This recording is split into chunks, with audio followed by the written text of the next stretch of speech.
Thank you for joining us this morning for virtual visiting writer Jess Row's craft talk called The Fulcrum, One Way of Looking at Short Stories. Jess Row is the author of the novel Your Face and Mine, two collections of short stories, The Train to Lo Wu and Nobody Ever Gets Lost, and a collection of essays, White Flights, Race, Fiction, and the American Imagination. His work has appeared in the New Yorker, Granta, The Atlantic, and the Best American Short Stories. He lives in New York City and Plainfield, Vermont. Thank you so much for being here this morning to share in the discussion that Jess will lead us through. And Jess, I'm turning it over to you. Thanks for being here this morning. Hi, everybody. So good to see you.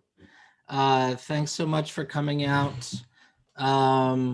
It's a pretty cold and bleak January morning where I am. I'm broadcasting to you from New York City, the unceded lands of the Lenni Lenape, the land formerly known as Mannahatta. Today I'm going to talk about a theory of the short story that I came up with many years ago when I first started teaching fiction workshops. And I've only ever, really until 2020, I'd only ever taught it verbally as a technique or a way of thinking to my students in workshop. I'd never actually written it down. But because of the pandemic, I had to write down some lectures, as a way of asynchronous teaching. And this was one of them. So I thought I would share it with you as I recorded it, as I wrote it down. So there is a handout. It's in the chat. Okay.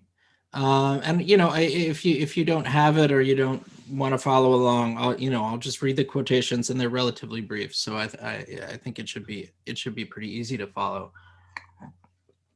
Can everybody hear me okay? Okay, good, great. All right, so I'm just going to jump right in. So when I start talking about the fulcrum, I ask everybody to do a little exercise, and this depends on whether or not you have a pen or pencil handy. But if you do, find a pen or pencil, and here's what I want you to do. Take your index finger, or any finger really, and see, it's difficult to do. The object is to balance it like this. Balance it on your finger. I see that.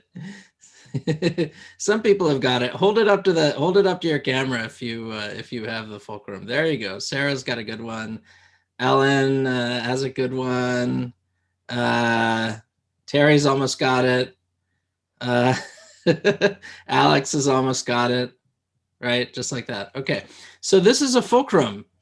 A fulcrum is I can sort of move it around a little bit. It's like a it's like the equivalent on a children's playground.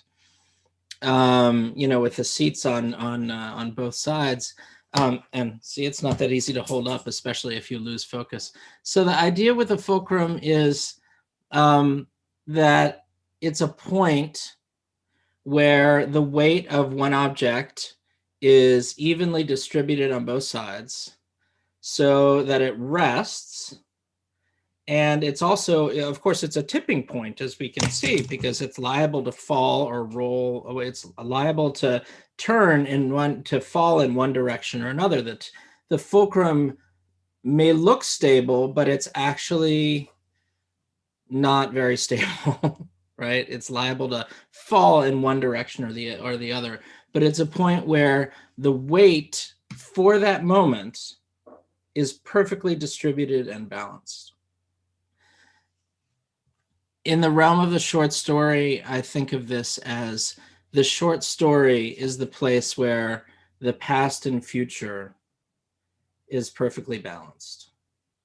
That is, in the life of the character, in the life of the main character of the story, the fulcrum moment in the life is where the past and the future are held in a kind of balance. In other words, it's a tipping point or a transitional event in the life of the main character. And if you think about short stories, classic short stories, you can see almost all of them in some ways occur at the fulcrum point in the main character's life. So the fulcrum is the sort of formal definition that I give it is this: the fulcrum is a concentration of energies at one point. It could be a tipping point, but nobody knows in what direction. The past and the future are in alignment, which is to say they may temporarily cease to exist, or they may feel like they have ceased to exist in the moment that the story is taking place.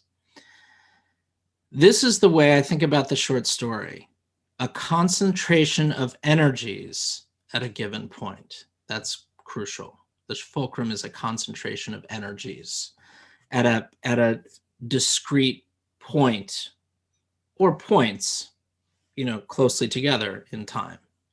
But we can just call it a point in time. Another way to think about it, drawing from Gaston Bachelard's famous book, The Poetics of Space, is as a kind of microscopy. That is the use of a microscope to look at something very closely and reveal things our conventional vision can't see.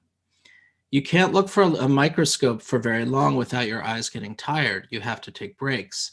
That's a way of describing the concentration of energy the short story demands of the writer and the reader. Our lives all have natural and obvious fulcrum points: transitional moments, rites of passage, graduations, first dates, births, deaths. Some of you may know there was a Alice McDermott novel published back in the 90s called At Weddings and Wakes. So she's talking about the life of a traditional Irish family that centers around weddings and wakes. So, weddings and wakes are fulcrum points, right? Those are major transitional points in a person's life, but also in the life of a family and the life of a community. There are also fulcrum points that are not nearly as obvious as predictable: an unprovoked act of violence, a heart attack, the day a war ends and victory is declared, a first kiss, maybe a moment of realization, accurate or inaccurate, like, this is what I want to do with my life. The last day on the job, an alcoholic father's last day with his kids before he loses custody of them. Short stories tend to cluster around these points because they present intensities of feeling, dramatic or comic bursts of unpredictable behavior. If you've been to a lot of weddings and funerals, you know that they do tend to provoke dramatic outbursts of unpredictable behavior, sometimes alcohol fueled, but most often just emotion fueled, at least in my, or both, in my experience. There's a sense in the fulcrum that the characters are exposed in a way they wouldn't be at more routine moments in their lives. Sometimes the sense of a fulcrum point is completely in the mind of one individual, as it is in Samuel Beckett's or Lydia Davis's short stories. But there's always the perception of a heightened moment of increased sensitivity and perception in the fulcrum. Let's start talking about this. We're going to go straight into some examples. Let's start with a story that takes advantage of an obvious external fulcrum point in the character's life. This is ZZ Packer's story, Drinking Coffee Elsewhere, which begins as the narrator, a young Black woman, enters Yale as a freshman, a first-year student in the early 1990s. So this is the first quotation on your handout. Orientation games began the day I arrived at Yale from Baltimore. In my group, we played heady, frustrating games for smart people. One game appeared to be charades reinterpreted by existentialists. Another involved listening to rocks. Then a freshman counselor made everybody play trust. The idea was that if you had the faith to fall backward and wait for four scrawny, former high school geniuses to catch you just before your head cracked on the slate sidewalk, Then you might learn to trust your fellow students. Russian roulette sounded like a better way to go. No way, I said. The white boys were waiting for me to fall, holding their arms out for me, sincerely, gallantly. No fucking way. It's all cool, the counselor said. Her hair was a shade of blonde I'd only seen on Playboy covers, and she raised her hands as if backing away from a barking dog. Sister, she said in an I'm down with the struggle voice, you don't have to play this game. As a person of color, you shouldn't have to fit into any white patriarchal system. I said, it's a bit late for that. Anyone who has ever endured the first week of college knows how awful and embarrassing it can be for everyone involved. But here the agony is compounded by the experience of being Black in a setting that's superficially tolerant, but deeply and pervasively alien to anyone who doesn't come from a white and privileged background. It's a situation of extreme stress, but also, for artistic purposes, close and devastating observation. Why do trust falls seem like a good idea for people who have never met before? In the background lurk larger, less explicit, but still necessary questions. What bonds a group of 18-year-olds at a prestigious university together, other than the weird combinations of inherited wealth, privilege, talent, institutional desirability, and luck that got them there? Drinking coffee elsewhere uses this moment of uncertainty, what literary theorists sometimes call liminal state, liminal meaning an edge or a margin, as its dramatic frame. Dina, the narrator, makes one friend in her first months at Yale, a white lesbian student named Heidi. They have a very close and intense but uneasy friendship that falls apart after a few months, and Dina realizes that her anger has become a protective shell that prevents her from feeling anything at all. ZZ Packer narrates this story in film-like scenes, building the relationship slowly so that drinking coffee elsewhere feels longer than it really is. This is a strategy many short story writers have used, especially since the 1980s, to increase a sense of dramatic development in a small space. Doesn't a first relationship or any surprising, unexpected, short-term relationship, which is in its way one of life's most important fulcrum moments, always feel longer than it really lasts? Short stories are sometimes said to be the perfect art form to describe a love affair, whereas novels describe a marriage. Here are a few other great examples of short stories as fleeting romantic encounters. Harold Brodke's First Love, Deborah Eisenberg's What It Was Like Seeing Chris, Chekhov's The Lady with a Pet Dog, Kate Braverman's Tall Tales from the Mekong Delta. Excuse me. If drinking coffee elsewhere is a reference point for what we could call the external fulcrum model of the short story, which takes advantage of specific transitional events in the lives of its characters, it's just as important to be aware of what we could call the internal fulcrum model, where the liminal moment or moment of transformation occurs entirely within the mind of a character. That is, it's an unexpected event. It's not a rite of passage moment or a kind of a necessarily large and noticeable transition in the life of a character. It's something that happens totally out of the blue. Excuse me. This is often called an epiphany, which is a term that originally refers back to the Christian moment of revelation about the nature of God. James Joyce, one of the first writers to employ the epiphany as a dramatic principle in short stories, viewed it as a secular outgrowth of his Catholic education, and the epiphanies of his most famous stories, such as The Dead, have the heightened quality of spiritual realization. This is the second quotation on your handout. Gabriel had not gone to the door with the others. He was in a dark part of the hall, gazing up at the staircase. A woman was standing near the top of the first flight in the shadow also. He could not see her face, but he could see the terracotta and salmon pink panels of her skirt, which the shadow made appear black and white. It was his wife. She was leaning on the banisters, listening to something.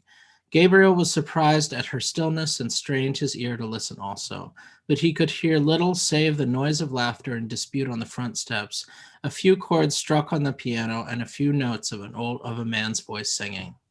He stood still in the gloom of the hall, trying to catch the air that the voice was singing and gazing up at his wife. There was grace and mystery in her attitude, as if she was a symbol of something. He asked himself, what is a woman standing on the stairs in the shadow, listening to distant music, a symbol of? If he were a painter, he would paint her in that attitude. Her blue felt hat would show off the bronze of her hair against the darkness, and the dark panels of her skirt would show off the light ones. Distant music, he would call the picture, if he were a painter. A short story structured around an epiphany like this often functions in the same way. A character is in the middle of a stressful or difficult, but also vague and nebulous situation. It might be a couple who have grown frustrated with each other, a person with an unsatisfying job, a person who's being held in prison, not knowing why or for how long, a long-haul truck driver wondering when to retire. Something happens that triggers an abrupt flash of insight, usually connected to a moment of literal seeing, as when in Joyce's example, when Gabriel first looks up the stairs and sees a beautiful woman full of grace and mystery, he doesn't realize that it's his wife. The contemporary writer Charles Baxter adapted Joyce's approach to the epiphany in one of his earliest stories, Surprised by Joy, about a couple who have lost their only child in a terrible household accident.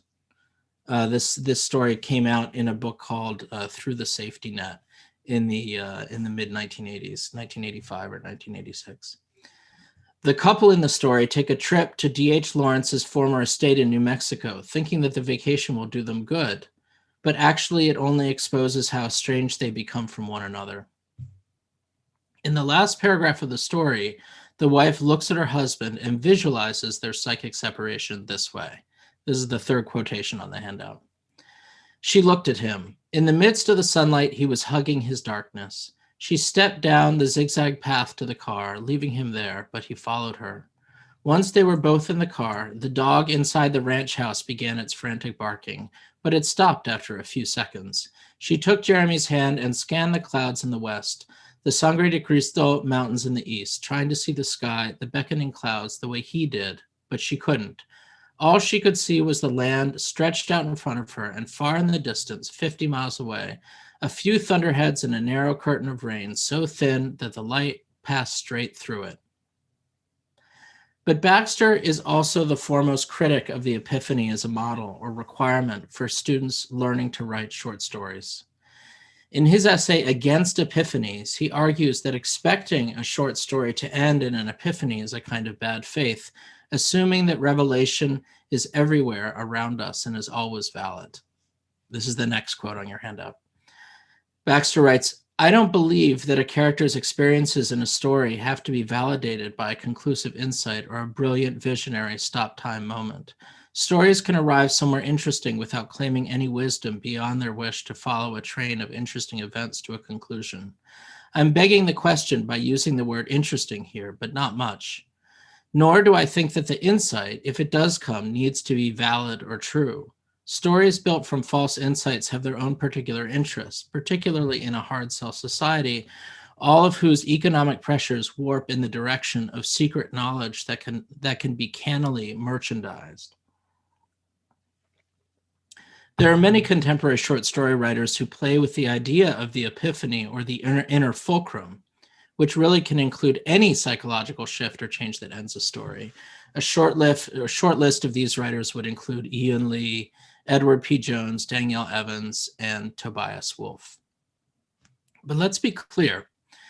The external fulcrum model and the internal fulcrum or epiphany models, these two models, even though they're both very widely used and very well known, are conventions that help us understand how short stories work, but they're not the only examples of a fulcrum, and they're not the only possible ways of using the fulcrum principle in a short story. The world of the short story is as broad and diverse and surprising as the world of the novel, and the concept of the fulcrum as a concentration of attention and energy covers just about every short story in some way that I've ever read, from the most wildly experimental to the most conventional. And I would say especially that the concept of the fulcrum as a concentration of energy particularly applies to flash fiction and very short stories, where it's like a mega concentration. It's like a concentration of a concentration. And this isn't something that I go into detail in the lecture because I don't really write flash fiction myself. But if you look at great writers of flash fiction, you'll see that what they do often is they turn up the energy and the intensity of the concentration to a much higher degree, so that in flash fiction, the concentration of energy in many cases becomes detached from the narrative, from the life of the characters, and really becomes transferred onto the language itself. That's part of the way that flash fiction and short stories sort of often cross into prose poetry effectively, or they sort of cross out of the genre of fiction altogether because they leave the idea of narrative time behind, because they're so intensely concentrated on an event, which could be an event in the life of the character, but it's often always an event in language as well. And when you start concentrating on the language more, then you start moving kind of out of the realm of, or slightly to the side of the realm of narrative fiction. So the last example I want to talk about here is a use of the fulcrum in the short story that is neither an external fulcrum primarily, definitely not an internal fulcrum, because it's not a story that uses conventional character psychology. This is a story by Susan Sontag called The Way We Live Now, which was first published in the New Yorker magazine in 1987. And was then, I think it was in the Best American Short Stories that year, but actually didn't appear in book form until I think it was last year or 2 years ago. I can show you.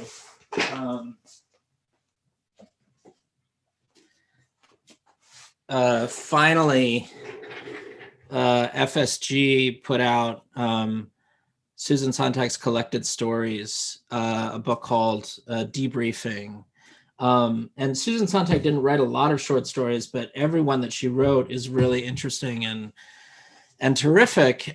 She wrote a book of short stories called I, Etc. in the late 1970s that was hugely influential, and not just in the world of the short story, but also in the lyric essay or the sort of hybrid essay, because a lot of her short stories fall into that category. And then she wrote this one short story in the 80s called The Way We Live Now, which was published at the height of the AIDS epidemic, which Susan Sontag was personally very familiar with. Some of her best friends and closest associates died of AIDS in the 80s. So The Way We Live Now, is anyone here familiar with this story? Has anyone ever read this story before? So The Way We Live Now has no named main character, no scenes, and no action. It's essentially composed like a game of telephone as a series of spoken, summarized communications between friends and associates of a man who's seriously ill. The word AIDS is not mentioned in the story. And this person is obviously, from context, months or weeks away from dying. So we never learn his name. His speech is referred to, but essentially he doesn't speak in the story. Only his friends are speaking about him. And the story summarizes their speech in the following way. It's a kind of stream of continuous, anxious, panicky dialogue delivered by a chorus of voices instead of a single person. So this is the last quote on your handout. I'm just going to read a little bit here.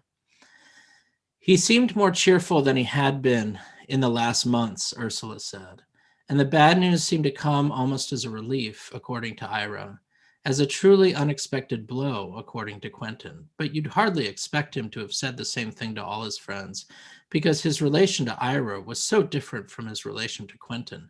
This according to Quentin, who was proud of their friendship, and perhaps he thought Quentin wouldn't be undone by seeing him weep. But Ira insisted that couldn't be the reason he behaved so differently with each, and that maybe he was feeling less shocked, mobilizing his strength to fight for his life. At the moment he saw Ira, but overcome by feelings of hopelessness when Quentin arrived with flowers. Because anyway, the flowers threw him into a bad mood, as Quentin told Kate. Since the hospital room was choked with flowers, you couldn't have crammed another flower into that room. But surely you're exaggerating, Kate said, smiling. Everybody likes flowers. So you see how this works, the way it's like a game of telephone. It's like one voice gives way to another voice, gives way to another voice, gives way to another voice. And there's dozens of speaking of named characters in the story. Quentin, Ira, Kate, Quentin, it's this, it almost becomes like a, like almost like a Gertrude Stein level of sentence repetition. But of course, it's a narrative of an actual dying person. So in this case, the way I would describe it is the entire story is the fulcrum. We see how the unnamed man's friends are concentrating their energies on worrying about him and caring for him, and overthinking their responses and sniping at each other because they can't control the course of the disease and are trying not to acknowledge what's almost certainly the outcome. So in a sense, the fulcrum, the concentration of energies here, is both a concentration of energies around one sick or dying person, but it's also the concentration of energy generated by the feeling of an uncontrollable pandemic, which is something that we're all very much familiar with today. The same sense of being at a world historical fulcrum point because of being in a world historical crisis.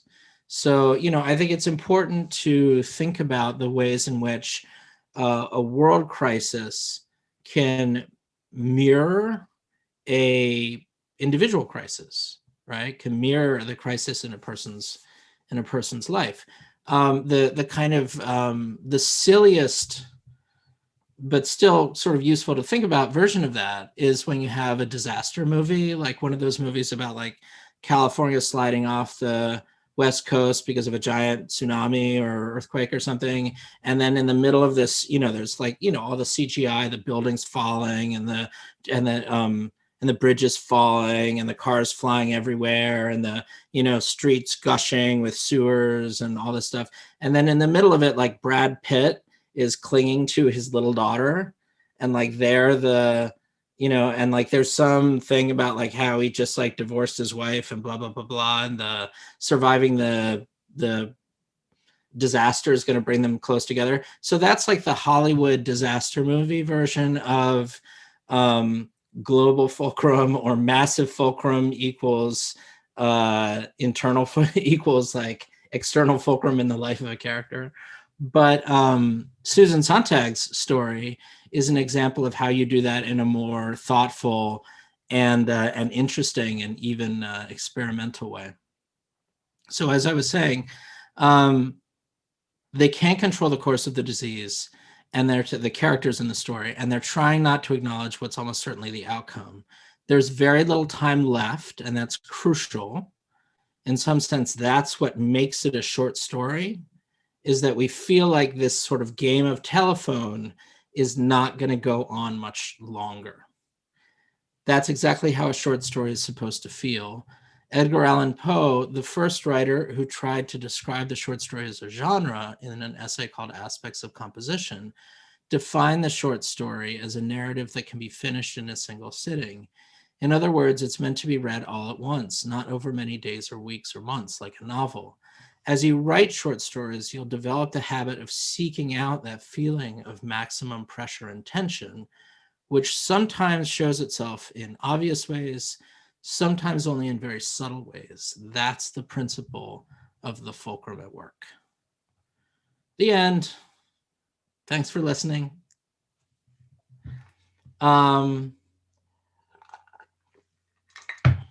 Sarah, thanks for Thanks for putting notes in the chat. Yeah, sorry. I hope that wasn't distracting for people. No, that was great. There were just like really great gems that I like wanted to capture. I love the instant annotation. Yeah, sorry. It's really, really terrific. It was really Yeah. terrific. Yeah, so thank you so much. I love geeking out about this stuff. It's like my favorite. Oh, me too. Yeah.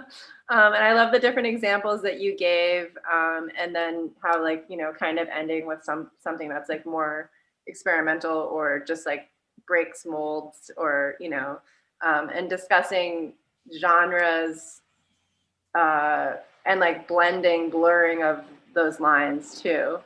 I'm wondering if anyone has any questions for Jess. You want to drop those in the chat, or you can also unmute and ask them yourself. Yeah, please feel free to unmute. Please feel free to unmute if you have a question. I have a question. Yes. Jane. Hi, thanks much. And perhaps this is the sorting out as you're writing. I was holding that teeter-totter image of the fulcrum and started to think about sort of multiple balancing points, a little more like a Jenga game or a house of cards. So I'd be interested in hearing from you about how you do you find yourself in that spot sometimes with these, where you have multiple fulcrums operating and then how do you go about turning it into a teeter-totter instead of a Jenga game, maybe? Yeah.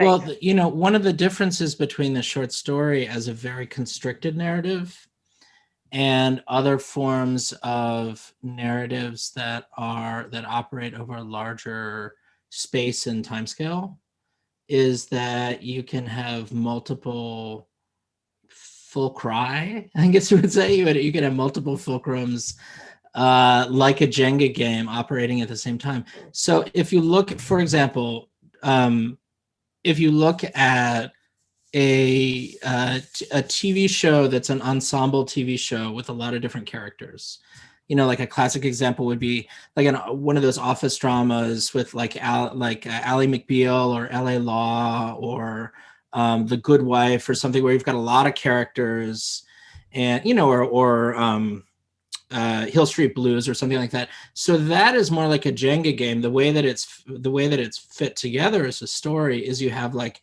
this character has a crisis, this character has a crisis, and they're not all happening at the same time, because then it would be like one episode where everyone goes crazy. But you have like a little bit like one character is splitting up with their partner, and then like a little while later something else happens, and then something else happens, and then, you know, somebody goes to rehab, and then something else, you know.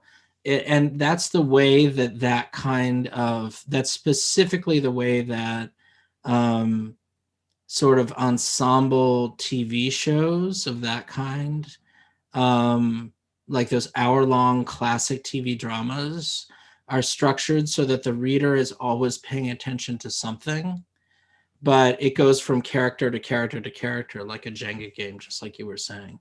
And, you know, there are novels that work like that too, but I think that feeling of like moving from one crisis to another crisis to another crisis is particularly it's particularly well suited to serial repeating narratives that don't necessarily ever have to end, you know. So that's why, you know, a TV show like Hill Street Blues or ER or one of those Shonda Rhimes shows like Grey's Anatomy, it can go on for 20 years. You know, like a soap opera. You can, you know, one character dies and then, you know, goes on 5 years later, and then they come back because they didn't really die, or something like that. It's a repeated sense of like interlocking crises. So you're always paying attention to something. Does that make sense, Jane? Yes, and I think I tend to write more in the long, winding format, but I think that it's helpful to think about some pieces that I've been struggling with, because I think I've got too much going on, Mhm, and to mhm, come back to that concentrated, as you said, concentrated point of energy mhm, and mhm, attention. It's very mhm, helpful. Thanks. mhm. Another way to think about it, if you're familiar with a short story writer like Alice Munro, Alice Munro tends to do a lot of what are called lateral moves, which is when she starts telling one story and then displaces the action. Like you'll have a character who's a woman who's, say, in her 60s, and she starts telling a story about something that happened in her 20s. And then she moves to, she stops in the middle of that story and starts talking about something that happened 25 years later. And you're thinking, okay, where's the fulcrum in this piece? Like where's the center of energy? And I think usually what she will do is have a very acute event, a crisis in one of those stories. And then the other stories are sort of like bookends to that initial crisis. They refract it, they reflect on it. They are affected by it, even if it happened many years ago. Like her story, Miles City, Montana, is a beautiful example of this. And so there you have, it's not really multiple points of energy, but it's a very careful use of a fulcrum principle in one event that then has these sort of reflections on it that can happen, decades later, or in the life of a different character or something like that. So that, Alice Munro is a, the most virtuosic short story writers can sort of nest a fulcrum as one part of a larger story. They can nest it sort of within a larger story. Which is very, if you look at some of those stories, you think like, how can she possibly pull this all around? And her stories run long. Her stories can be 40 pages for exactly that reason. Most short story writers don't do that. They put that kind of energy into novels, but Alice Munro has found a way to do it within a very short form. Nobody else has ever quite been able to do what she does. Maybe that's why she won the Nobel Prize finally. Other questions? Hi, Jess. This is Julia. Hi, Julia. Thank you so much for your talk. I was really appreciative to hear about your description of the internal fulcrum, because I find those are the stories that are most compelling to me. And when you're talking about those kinds of stories with your students, how do you distinguish them from what I think it's Burroway calls bathtub stories? One person in a bathtub. The implication is that those stories are not interesting, they're plotless, etc. But I often find internal conflicts to be the most compelling. So when you're making that distinction with your students, what kinds of things do you point to and highlight to really draw out that internal conflict? Yeah. So one thing that beginning fiction writers, and especially undergraduates, tend to write is stories with only one character, and stories that have only one person present are very, very difficult to write. And the classic story that involves an internal fulcrum also involves other people. It involves it involves the character who's having the epiphany or the realization, having it while interacting with other people, right? It's in the middle of something happening, whether it could be they're at a party, or it doesn't have to be a major momentous event, but it's usually an event with other people. And the reason is that writing any kind of fiction that is primarily monologue from one point of view, from one solitary point of view, is very, very difficult to pull off. Great examples are people like Beckett, Thomas Bernhard, the Australian writer, who's on my shelf somewhere, and now I can't find the book, but he's sort of gotten a lot of, I'm blanking on his name. He's gotten a lot of press in the last couple of years. It's, John Banville is another person who does that. But usually those writers who are writing monologues are writing about their past lives with other people or their experiences with other people. And it's very, very difficult to do. So I would say that, Julia, to answer your question most directly, in that case, in that case, what I normally say to my students is there just have to be other characters in the story. Your character has to be talking to people, doing things, going out into the world in some way. Yeah. There have to be some external events in order to trigger that internal event. Does that make sense? It absolutely does. Yeah. Yeah, I just read The Loser, which is a kind of monologue, but he's got the triad of him and Glenn Gould and the other character to be the basis for all the reflection. So yeah, that absolutely makes sense. Thank you. Who wrote The Loser? Thomas Bernhard. Oh, I'm sorry. Sorry, I thought you were maybe talking about some book that just came out with that title or something. Yeah. So if you've read Thomas Bernhard, you know what that's like. And sometimes, if it's an advanced enough student, I'll give them a short story by Beckett or, God forbid, some Thomas Bernhard or something, and sort of scare them straight. Because that sounds maybe a little aggressive, but just give them a taste of like the people who really do that. Yeah. How very, very difficult and singular it is, and also very alienating for many readers. There's a reason why those writers don't tend to have huge audiences. Yeah. Other questions? Hi, Ellen. my name's Ellen. Thank you so much for sharing. Oh, thank you for coming. I think my Wi-Fi is going. I'm curious if how you see this playing out in essays. Say that again. You just muted yourself. Sorry. How do you see this idea of the fulcrum playing out in essays? Thanks. Oh, in essays. An essay is also a focus of attention and energy. I think of the fulcrum as particularly a way of thinking about,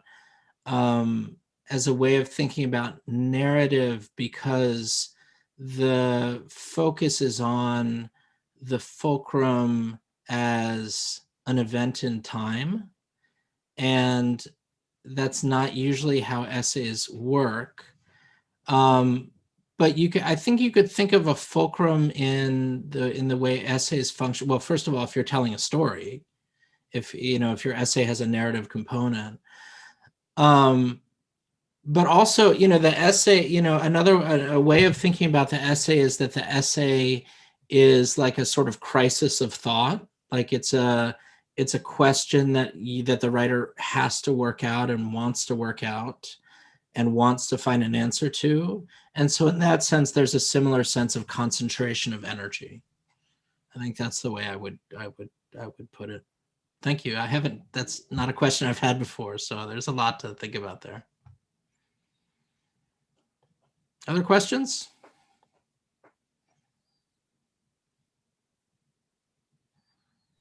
Yeah, you mentioned the flash fiction piece, kind of the language carrying a lot of the elements maybe that a traditional short story would, kind of an unspoken vibe, or it's just like this beautiful poetry. Mm-hmm. What would you say, obviously it's a pretty subjective question, but how would you define like a poetic flash fiction piece as successful, or is it ever too much for you?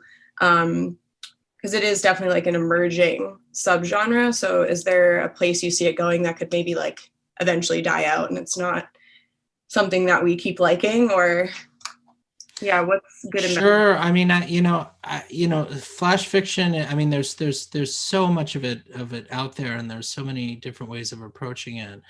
I would say a terrific book of very short prose pieces, some of which I would call flash fiction for sure.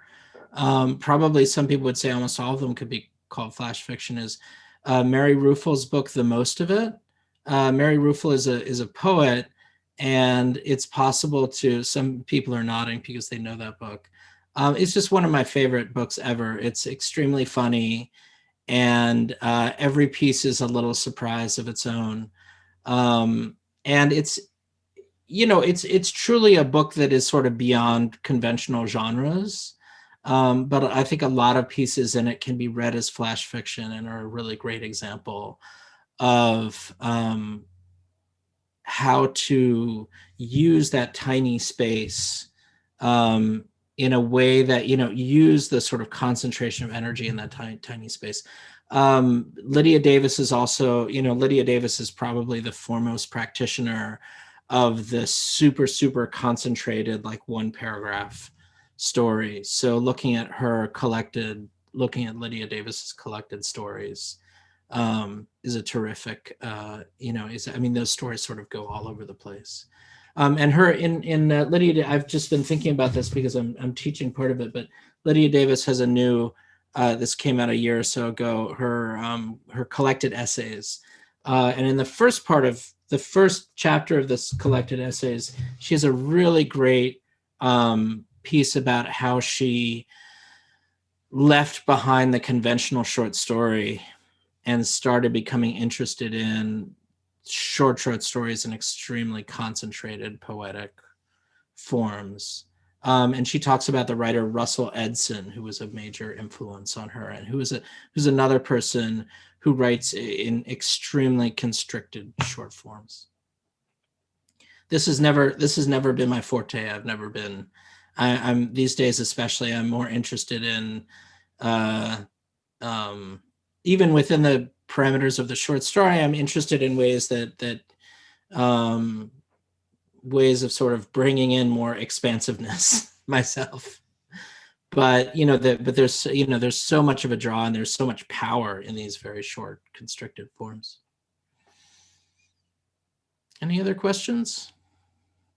Well, there are no other questions. Thanks so much, Jess. Well, thank you. This is really fun. Yeah, I'm not glad we're in the middle of an ongoing pandemic, but I am glad that it's made you write down these thoughts that you've been teaching for years. It's helpful for us. And yeah. No, I'm glad I had the chance to do this too. Absolutely. Yeah. Thank you so much for. All right. Thank you, everybody. Thank you for coming. Thank you for listening. Take care. Thank you.